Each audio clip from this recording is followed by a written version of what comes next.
Yun. Yan lang po yung kailangan niyang sabihin. Ulitin ko lang. Dapat sasabihin niya ganito.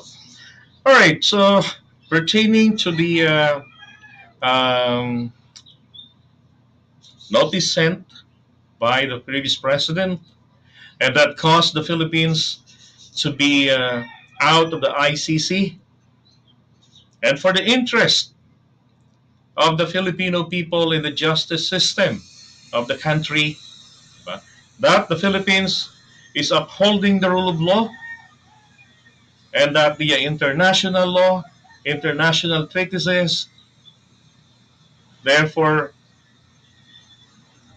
I, as the President of the Republic of the Philippines, rescind, diba, what the previous president did pertaining to the membership of the Philippines to the Rome Statute. Automatic po balik tayo. Hindi po kailangan ng ratification ng China, ng mga senador.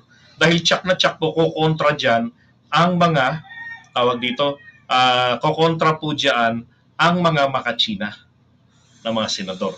Baka hindi makuha ni BBM dyan ang 2/3 votes. And after all, hindi po kailangan nang kunin pa sila ang boto o ang hindi na kailangan pang tawag dyan, i-ratify ito ng Senado. Okay? Bakit? Kapag na-ratify na po ng Senado, ibig sabihin tinanggap na ng Pilipinas yan. Kapag ibinasura ng isang tao na merong kapangyarihan gawin ito, which is none other than but the President. Okay? So, ang sabi ng saligang batas, tanging presidente lang ang may kapangyarihan pagdating po dyan sa pakikipagkasundo sa katulad ng international agreements, treaties, and therefore, presidente lang rin po ang pwedeng magpawalang bisa ng ginawa ng nauna sa kanya. Hindi naman niya pwedeng gawing pawalang bisa yung gagawin ng susunod eh. Yung nauna po sa kanya. Nakuha niyo po ba? Yun po. Okay? So sana yan, tama kayo. Magre-reinstatement po. Ang resulta po ng rescind, ng magic word na yan, is reinstatement ng membership ng Pilipinas sa ICC. Okay?